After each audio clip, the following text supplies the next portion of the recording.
was it? Sing. You want to make it a little bit about Chazzunas rather than the secular voice. Okay. Yo, let's go.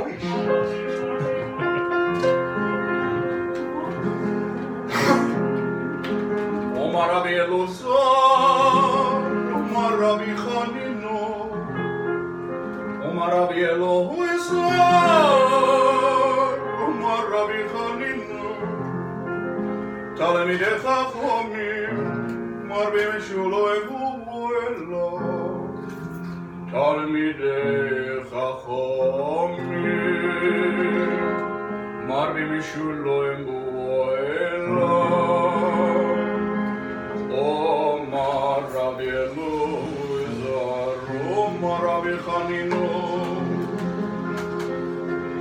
Oy Omar Rabbi Elazar, Omar Rabbi Chanino, Talmidei Chachomim, Marbim Shuloim Bu'elo, Shenemar,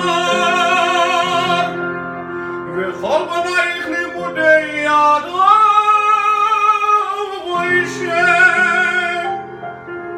ורב שלוי בנויר, ורב שלוי בנויר, אל תקרא בנויר, אל תקרא בנויר, אלו,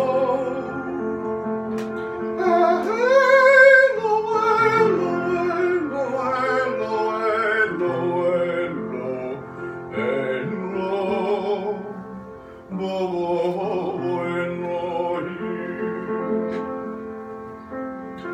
Shalom Rav, Shalom Rav, Le'olam Yisrael Oselo, Le'olam Yisrael Oselo, Ve'yen, Ve'yen, L'moem Yichshor.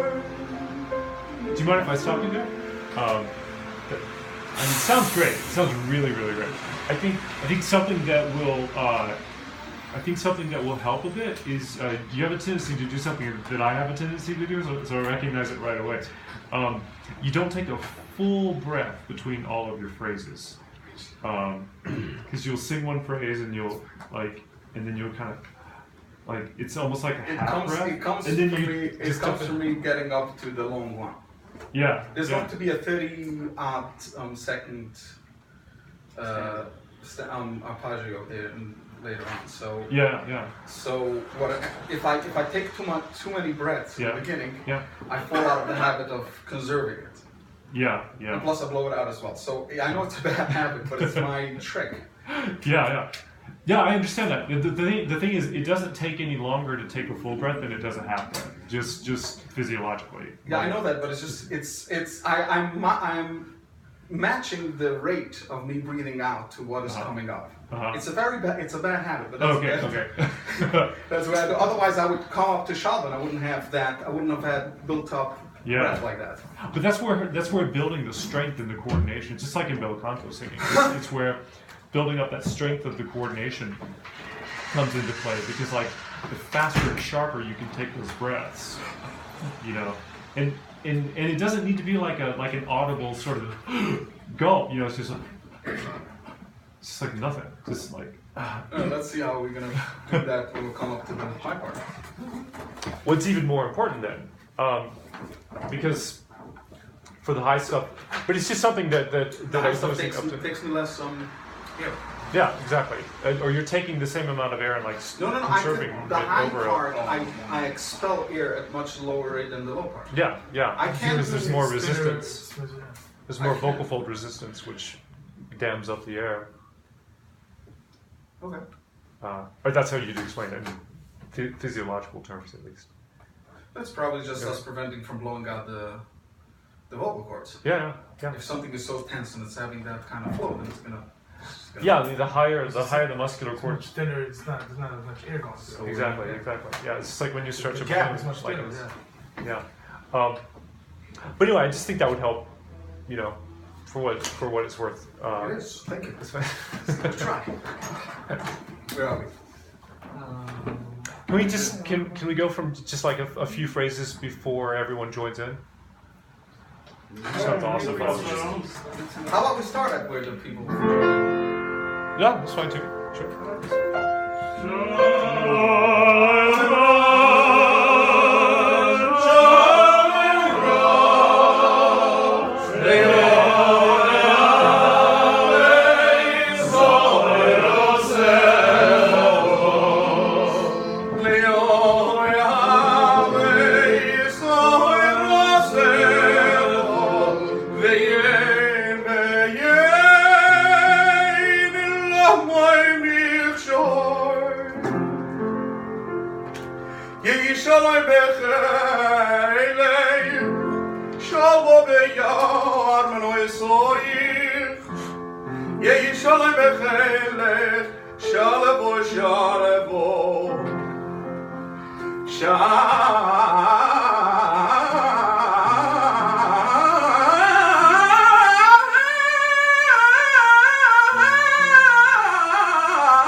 Yeah, it's great. You notice how you had a lot more. But I would have. You had more horsepower then. Horsepower, yes, but length, because when I don't take, I've told you, psychological prep. Yeah. If I don't take a breath, then I don't blow out as hard. Uh-huh. If I do take a breath, then I don't resist it, so I just keep on pushing up. Uh-huh. If I breathe badly leading up to the shoulder, then taking that deep breath, I'll be able to go farther. I don't cut it off at the end. Like usually, it's just. This is my show. First time you cut it off. This time you didn't cut it off. No, go back. Well, firstly, this was higher. Yeah. Anyway, it's a style of singing which I used at improv, like when you're at the Omen, when you lead the prayers, there's a lot of improvisation, and this style of sort of like because we can't repeat words in the very religious community. So oh really? Yeah. So what do you do if you sort of end up?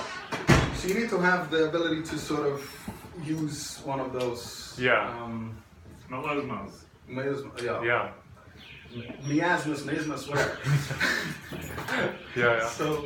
So it's sort of, so that was the thing that I relied on, and I guess.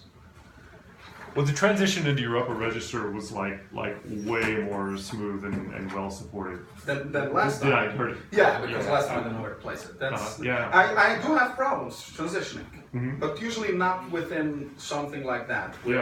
Like if the pressures of time and is there, then you don't have enough time to think about it. So it just hits the right notes. It's like if I were to split it.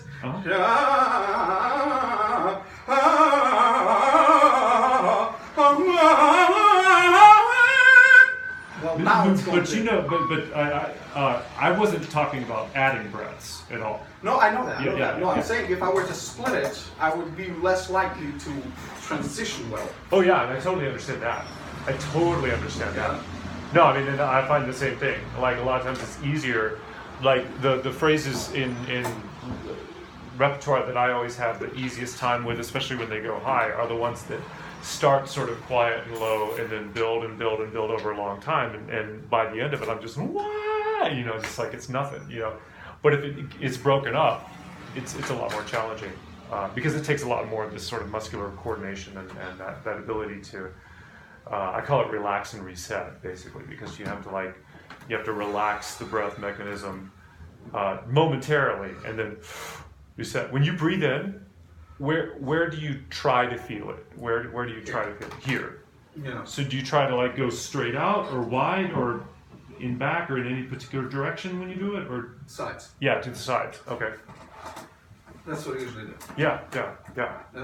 Yeah, absolutely. Yeah, I think that's great. I used to do it here. It feels a little constrained if you go. That's number one. Once you start doubling with the talus, you have this too much movement on your shoulders, starts slipping, and it's just I'm telling you, it's like the nemesis of a cantor is that lip and talus. Really? Yeah.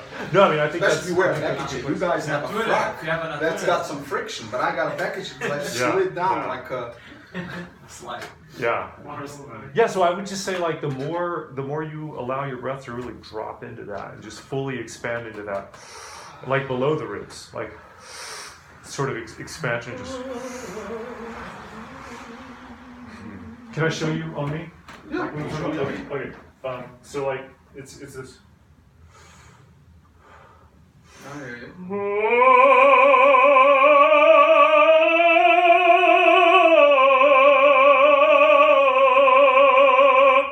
Like that. Like, but do you feel that that's sort of how it expands and then kind of stays, you know? And then you keep it in place. Yeah, exactly. That helps. Getting it out slowly. Yeah. Yeah, and that's the thing. You want it to just last. You want as much bang for your buck as you can get, you know. And especially when you're doing. I mean, this is crazy. Like this, in terms of the phrase length, the intensity. It's like I don't know if there's anything like that in opera. I mean, it's like that's really challenging. They describe it as buoyant, like something which floats, or like a barrel. Exactly. You just stay, and versus collapsing. And then basically losing control, losing your control of your larynx and like losing air. The thing is though, I have very bad ways of avoiding that. Because if I forget to take the right breath, like I'll use my I'll hit the notes correctly. I mean that's like and everything else will suffer.